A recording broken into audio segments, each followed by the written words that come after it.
And a few days later, after completing all the formalities, I took my luggage and left my parents-in-law's house.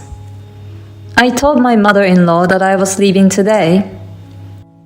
I bowed to her as a gesture of a grown-up. Then my mother-in-law grinned at me again. She said, "You've been a lousy wife and a lousy mother from the beginning to the end." And then she told me that I'm the worst mother for leaving my kids. I don't know how much she can make fun of me. My daughter and son laughed when they heard what my mother-in-law said. My name is Maria, a 42-year-old housewife. I live with my husband Ken, my son Josh, and my daughter Amy. The children have grown up well, and my husband works hard, so we live peacefully without any particular problems. However, things have changed recently. My father-in-law passed away due to illness, and my mother-in-law moved in with us. My husband, who is the only son, felt sorry for his mother being all alone, and brought her to our house without consulting us. I had always thought that my husband was too much of a mommy's boy. But I didn't think he would decide for her to move in with us by himself. He told us that he had already sold his parents-in-law's house. Are you asking me to abandon my mother who has nowhere to go? My husband said to me with such an attitude, and I had to give in. After that, honestly, it was hell. My mother-in-law had not liked me for a long time, so she would pick on me at every opportunity. "Maria, what is this seasoning?" "Oh, I'm sorry. I'll be careful." "And I don't like greasy food." "Well, but we have children who are growing up fast, and my husband likes fried food too." "Then please make a separate meal for me. I hope you don't mean to make me eat unhealthy food so I die early." "No, it's not like that, but it would cost more money and it's a bit of a hassle." "That's where your skills come in. Ken earns enough money, so why don't you manage the finance?" "And the hassle? You are so spoiled. When I was young, I took care of the house chores by myself, no matter how hard it was. What a pity that my grandchildren have to live in a house run by such a lazy mother. I feel sorry for them." I thought, if you have so much to say, why don't you do it? But I held back. Because if I tried to talk back even a little, my husband would get mad at me 100 times over. When I first moved in with my mother-in-law, she was so much of a wife beater that I objected to her saying, "If you're so opinionated, why don't you do it yourself?" Then my mother-in-law told my husband, and he got angry and said to me, "How dare you talk to her like that when I'm the one supporting you?" I thought about getting a divorce, but as a housewife, I wouldn't be able to take care of the children. They are my treasures, and I don't want them taken away from me. So I decided to endure the wife beating without objection. But instead of just putting up with it, I started to prepare for divorce little by little. I applied for jobs at various companies under the watchful eye of my mother-in-law, who was home all day long. Only one company offered me a part-time position. Thanks to my previous experience as a bank clerk, I was able to get a clerical job at a bank. It was my first corporate job in a long time, and it was a lot of fun. Of course, there's a lot of responsibility and stress came with it. Still, it was more peaceful than seeing my mother-in-law at home all the time. But my mother-in-law didn't like the fact that I was working. "Why work when Ken earns enough salary? Maybe she's out scavenging for men." What kind of thought process is that? A total idiot. And it's not that my husband doesn't make a lot of money, but since his mother-in-law started living with us, it has added to our expenses. So we're not in a situation where we can afford everything. However, my mother-in-law has told me to give her an allowance from now on so that I wouldn't spend it on men. When I refused and said it was not possible, she again told my husband. When my husband came home from work that night, he yelled at me as he had done before. Are you having an affair? Huh? I'm not. That's what my mother said. She said you're using your part-time salary to pay for men. I'm not doing that. Why do you believe your mother's lies? Shut up. Then give her allowance to prove you're innocent. Oh no. Then my mother-in-law came in with a smirk on her face. $500 a month. That much? That's what my mother says, so give it to her. In the end, I was defeated by the momentum of the two of them. I had to give most of the money I earned from my part-time job to my mother-in-law as an allowance.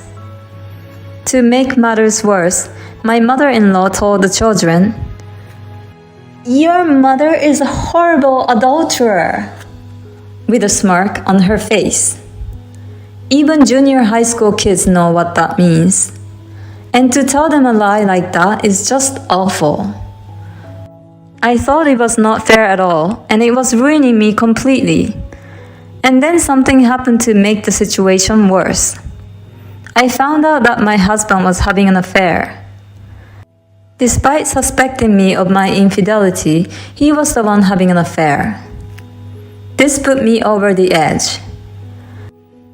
And they say that when you reach your limits, you just blow it all out of the water. I didn't want to spend even 1 second with these jerks, so I immediately went to get the divorce papers. I don't want to stay in this house after you had an affair. And I confronted my husband with the divorce papers. He laughed at me and said, "Well, I don't want an old woman like you in my house."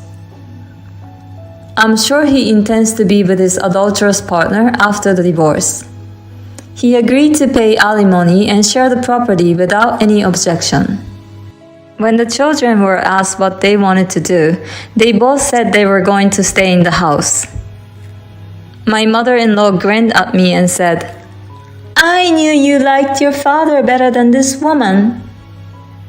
A few days later, after completing all the formalities, I took my luggage and left my parents' house. I told my mother-in-law in the living room that I would be leaving today, and bowed to her as a gesture of a grown-up.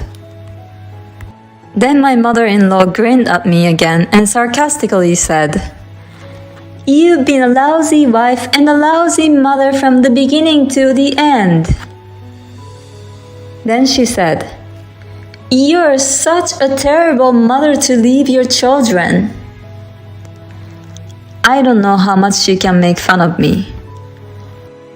My daughter and son laughed when they heard my mother-in-law's comment. "Look, even the children are laughing at you.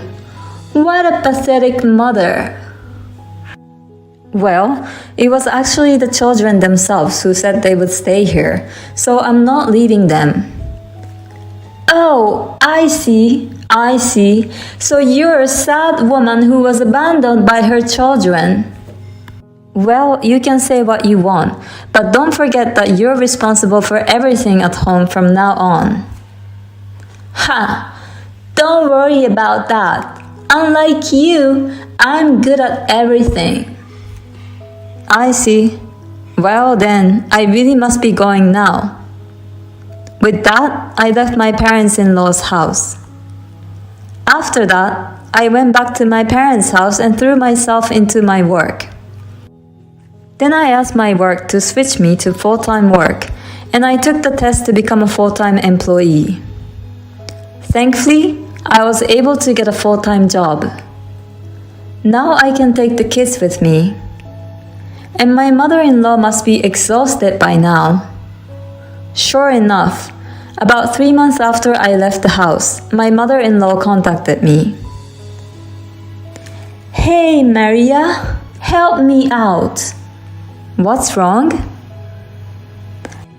I have to take my grandson Josh to and from his soccer team games, and I even have to help out at a training camp during the summer vacation. On top of that, I'm asked to make his lunchbox early in the morning for the morning practice.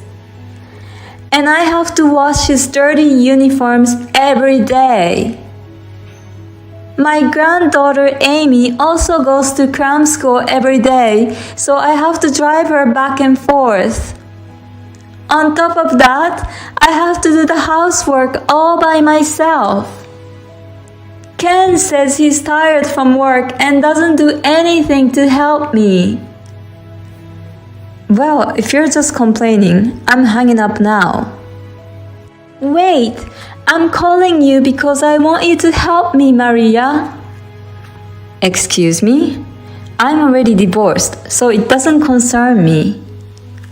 Don't say that, please. No, I won't go back. But I understand that you're in a situation that you cannot handle by yourself. I cannot entrust my precious children to you. I will take the children. That's what they want to do. What? But they want to stay here. That's because they wanted you to understand how hard I was working. What? Yes, in fact, when I decided to get divorced, the first thing I did was to talk to the children. They said they would follow me right away. Amy, my daughter, said, "But this means that grandmother and the others are just kicking you out, right, Mom?" Then my son said, "I don't like that. We know how hard you work, Mom." So the children said that they would stay home first and let their grandmother know what their mother had gone through. I was so happy that they were on my side. I made up my mind that I would make enough money so I can come to bring them home. Well, then... Yes, everything was according to our plan. I'm now a full-time employee and I'll take the kids. Oh no! I then hired a lawyer and demanded that custody be transferred. The children wanted to live with me, so custody was easily transferred. When I reported the affair to the company, his boss was enraged to hear it, and my husband was transferred to a department where he would not be able to advance in his career. Because of this, he can no longer pay the mortgage on the house he currently lives in. My mother-in-law has been ordered to work as well. My ex-mother-in-law is furious that her son is telling her what to do. My ex-husband and ex-mother-in-law are blaming on each other. They'll probably have to leave the house at this rate. Well, it's none of my business anymore. Meanwhile, I rented an apartment and moved in with my children. They are growing up to be wonderful children. My daughter cooks, and my son helps me with laundry and cleaning. I wanted to be able to support them to do whatever they want to do in the future, so I will continue to work hard and earn money. Thank you for watching. Please subscribe to the channel if you like. See you in the next video.